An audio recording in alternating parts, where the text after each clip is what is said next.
အားလုံးပဲမင်္ဂလာပါကိုအောင်ဒီပညာ channel ကနေကြိုဆိုလိုက်ပါတယ်ဒီနေ့မှာတော့ social မှာ trend ဖြစ်နေတဲ့အခုလိုပုံလေးတွေဘယ်လိုဖန်တီးရလဲဆိုတာကိုပြောပြပေးမှာဖြစ်ပါတယ်ခင်ဗျာဒီပုံလေးတွေကိုဖန်တီးရှင်းနေဆိုလို့ရှိရင်ပထမဆုံး Play Store ကနေပြီးတော့ ChatGPT ကိုအရင်ဆုံး download လိုက်ပါခင်ဗျာတကယ်လို့ ChatGPT app ကိုအသုံးပြုရတာအဆင်မပြေတဲ့သူများအတွက်ကိုယ့်ရဲ့ဖုန်းမှာရှိတဲ့ browser တစ်ခုခုကနေပြီးတော့ဘယ်လိုလုပ်မလဲဆိုတာကိုပြပေးမှာဖြစ်ပါတယ်။ Okay ကျွန်တော်တို့ browser တစ်ခုခုကိုတွားလိုက်မယ်။ပြီးလို့ရှိရင်ကျွန်တော်ဒီ search bar မှာ ChatGPT ဆိုပြီးတော့ရိုက်ရှာလိုက်မယ်ပေါ့နော်။ Okay ပြီးလို့ရှိရင်ကျွန်တော်တို့ဒီအပေါ်ဆုံးမှာမြင်နေရတဲ့ OpenAI ဆိုတာကိုနှိပ်လိုက်မယ်။ Okay ပြီးလို့ရှိရင်ကျွန်တော်တို့ဒီကနေပြီးတော့နောက်တစ်ဆင့်ကိုသွားလိုက်မယ်ပေါ့နော်။ Hi ဆိုပြီးတော့ရိုက်လိုက်မယ်။အမှန်တိုင်းဆိုလို့ရှိရင်တော့ကျွန်တော်တို့ဒီဆင့်ကိုရောက်ချင်လို့ Hi လိုက်တာပေါ့နော်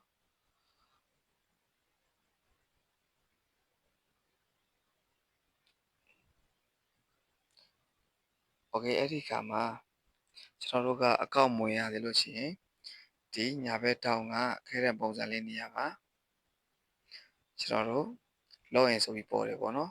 ကျွန်တော်ကကြတော့ login ဝင်ပြီးသားဖြစ်တဲ့အတွက်ဒီမှာမပေါ်တော့ဘူးပေါ့နော် Okay တကယ်လို့သာဒီညာဘက်တောင်မှာlogin ဝင်ရတယ်လို့ရှိရင် login အရင်ဆုံးဝင်လိုက်ပါ login ဝင်ပြီးတဲ့အခါမှာဒီအောက်ကအပေါင်းလေးကိုတစ်ချက်နှိပ်လိုက်မယ်ပြီးလို့ရှိရင်ကျွန်တော်တို့ဒီ photo library ဆိုတာလေးကိုတစ်ချက်နှိပ်လိုက်မယ်ပြီးရင်ကျွန်တော်တို့ gallery ထဲကိုသွားလိုက်မယ်ပေါ့နော် Okay gallery ထဲမှာကျွန်တော်တို့ရဲ့ကိုလုံးပါတဲ့ပုံပေါ့နော်ကျွန်တော်တို့ကိုလုံးပါတဲ့ပုံခါးတစ်ပိုင်းပြတ်ပုံလေးရတယ်တစ်ကိုယ်လုံးပုံလေးရတယ်ပေါ့နော်ကျွန်တော်တို့အဲ့လိုပုံတစ်ပုံကိုရွေးလိုက်မယ် Okay ကျွန်တော်တို့ပုံရွေးပြီဆိုလို့ရှိရင်ဒီအောက်မှာကျွန်တော်တို့ကြိုတင်ရေးထားတဲ့စာလေးတွေကို copy ချလိုက်မယ်ပေါ့နော်ဒီစာလေးထဲမှာဆိုလို့ရှိရင်ကျွန်တော်တို့ကနေပြီးတော့ကင်မရာလေးပါရမယ်နောက်ပြီးတော့ backpack ဆိုတဲ့ကြောပိုးကြီးလေးပါရမယ်ပြီးလို့ရှိရင်ကျွန်တော်တို့မှာ sunglass ဆိုတဲ့မျက်မှန်လေးပါရမယ်နိုင်တစ်လုံးပါရမယ်ပြီးလို့ရှိရင်ကျွန်တော်တို့ဒီsoda ပါတဲ့ bottle တစ်လုံးပါရမယ်ပေါ့နော်ပြီးလို့ရှိရင် iPhone 60 Pro Max ပါရမယ်ဆိုပြီးတော့ကျွန်တော်တို့လိုအပ်ချက်လေးတွေရေးထားရပါတော့ပြီးလို့ရှိရင်ကျွန်တော်တို့ဒီပေါ်ပါလေးမှာကိုအောင်တက္ကနိုဖိုင်းဆိုပြီးပါရမယ်ခံညားတဲ့ပုံစံလေးကြည့်ကောင်းတဲ့ပုံစံလေးဖြစ်အောင်လှုပ်ပေးဖို့ပြောထားရပါတော့ Okay တကယ်လို့ main ကလေးတွေဒီကောင်ကိုလုပ်ရှင်နေဆိုလို့ရှိရင်ဒီအောက်က love handsome နေရာမှာကျွန်တော်တို့beautiful အစားသွင်းပြီးတော့လုပ်ကြည့်ပါတော့ Okay ကျွန်တော်ဒီကောင်လေးကိုပြင်ခိုင်းလိုက်မယ်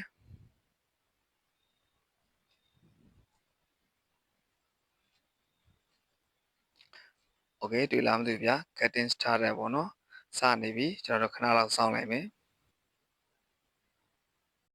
โอเคဒါဆိုလို့ရှိရင်ကျွန်တော်တို့လိုချင်တဲ့ပုံစံလေးနဲ့ပုံလေးထွက်လိုက်ပေါ့နော်ဒီပုံမှာလဲကိုအောင် technology ဆိုပြီးတော့ပါလိုက်ပေါ့နော်ပြီးလို့ရှိရင်ကျွန်တော်တို့တောင်းထားတဲ့ကင်မရာတွေ sunglass တွေ backpack တွေဒီမျိုးတော့နာရီတွေကျွန်တော်တို့ဒီ soda ပါတဲ့အေးတွေအကုန်လုံးပါလိုက်ပေါ့နော်အရန်ရန်ကိုမိုက်ပါတယ်โอเคကျွန်တော်တို့ဒီပုံလေးကို save မယ်ဆိုလို့ရှိရင်ပုံလေးကိုကြာကြာလေးနှိပ်လိုက်မယ်နှိပ်ပြီးလို့ရှိရင်ကျွန်တော်တို့ဒီမျိုးပေါ့နော် save image ဆိုအောင်နှိပ်လိုက်မယ်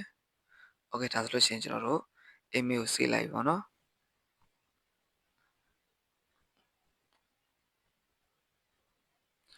โอเคဒါဆိုလို့ရှိရင်ကျွန်တော်တို့ရဲ့ gallery ထဲမှာပုံလေးရောက်နေပါပြီခင်ဗျာโอเคအားလုံးအဆင်ပြေကြပါစေ